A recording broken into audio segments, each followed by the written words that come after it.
Hello there, welcome to my views and news. Views. There are several Eritrean opposition groups based abroad.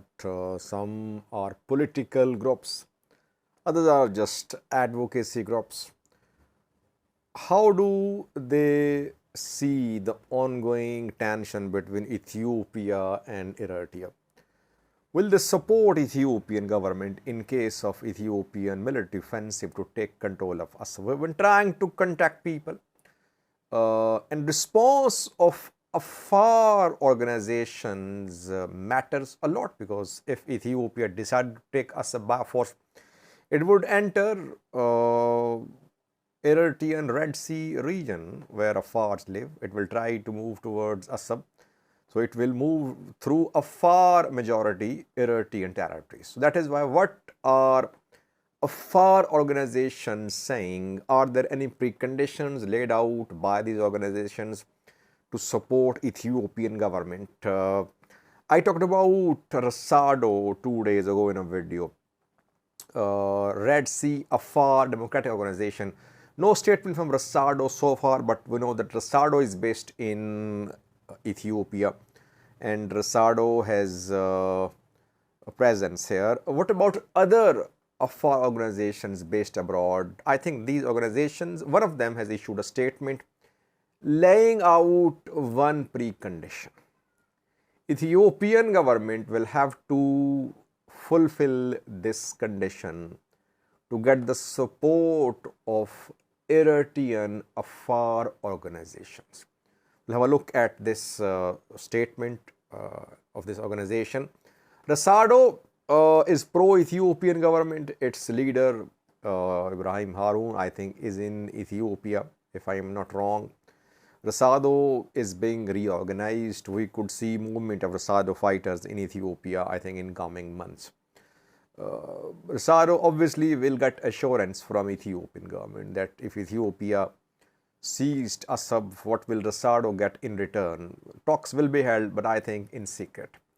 Another organization, a Afar organization, has issued. By the way, there are no existing Eritrean opposition groups in Eritrea, though there is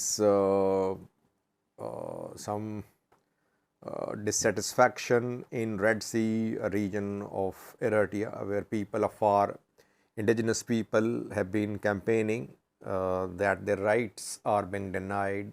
They want rights. They want right to self-determination. They want control over natural resources. But there is no effective opposition group, Afar opposition group in Eritrea. Opposition groups are mainly based in abroad, in other countries. EANC has issued a statement, Eritrean Afar National Congress. EANC is based in Ottawa, Canada. Its chairman is Ahmed Yusuf. EANC is closely allied, or you can say it is in contact with US officials, foreign governments.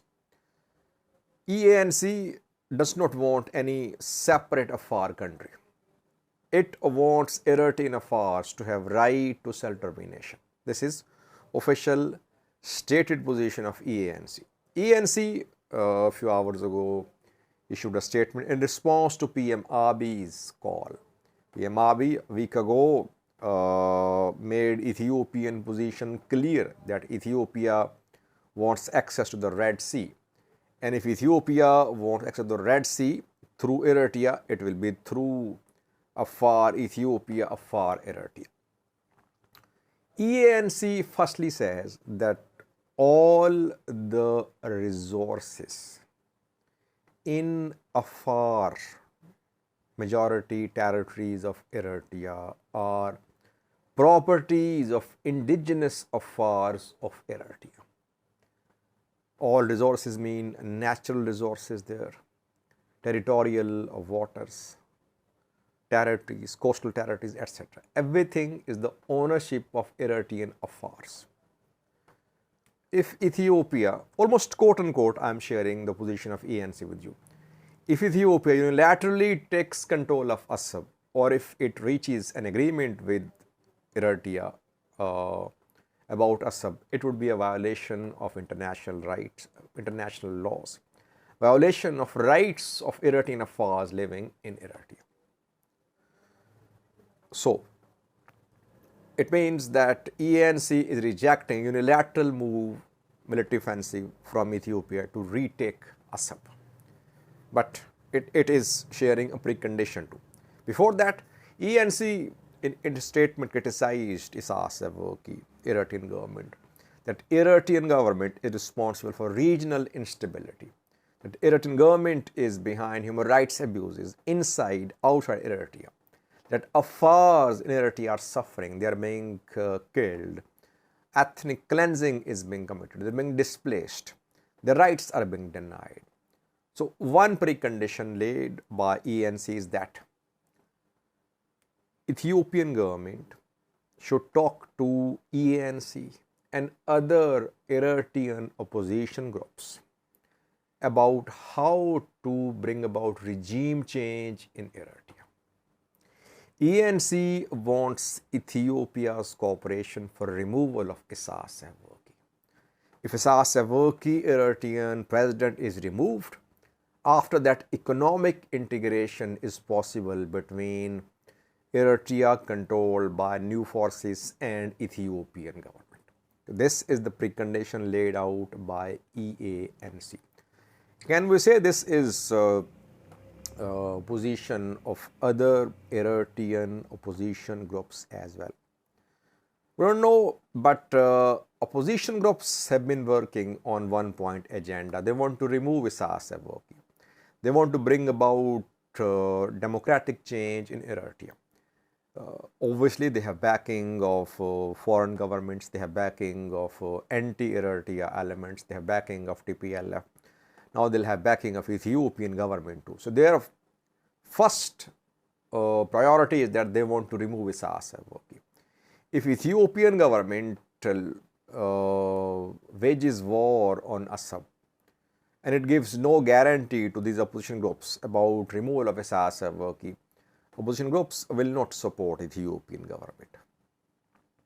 And by the way, it would be difficult for these opposition groups to support Ethiopian government publicly if Ethiopia waged war on Eritrea.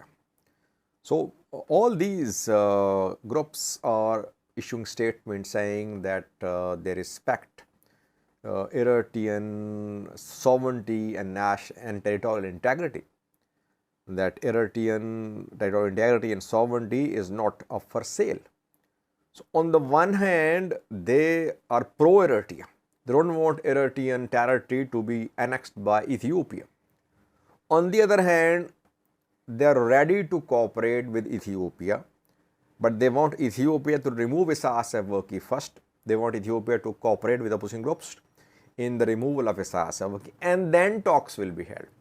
So, what will happen after that? Will they give the territory to Asseb, to Ethiopia, or will it be some settlement about joint administration? We don't know. But right now, they are not showing support for Ethiopian government.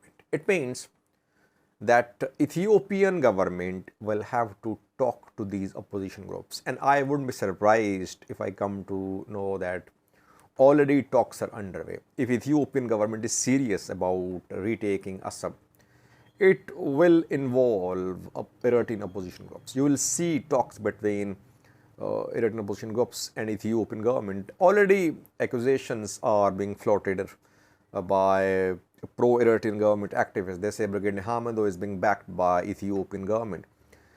They say that Ethiopian intelligence elements are behind Brigade Nihamado. What does Brigade Nihamado say? Is it ready to cooperate with Ethiopia when it comes to Ethiopian ambitions to take control of Asseb?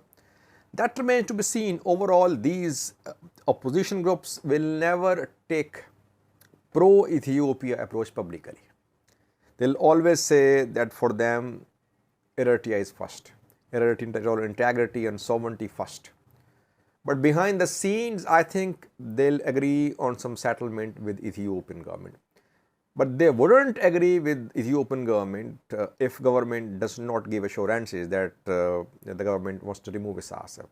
They want first assurance from Ethiopian government. Now, will Ethiopian government go to the extent of regime change in Eritrea? It's another question. PM Abiy's government only wants access to the Red Sea. It does not want to bring about change in Eritrea. And if PM Abiy's government decides to work in collaboration with Eritrean opposition groups to remove Asseb, what will Asseb do? Will he sit idle? No, he will try to remove PM Abiy. He has some leverage here. He has some groups in Ethiopia. He can have some groups in Ethiopia. He can support some groups in Ethiopia, which could be a serious problem for Ethiopian government. So it will lead to a larger conflict. Now it's up to the government of Ethiopia. What does the government want? Is it ready to expand this conflict by aligning with Eritrean opposition groups to remove Asseb and then take control of Asseb? Or will it just continue exerting pressure upon Eritrean government, Djibouti, Somaliland, maybe Somalia, for getting a better deal in terms of port use? That we'll see in coming days and weeks. Thank you for watching.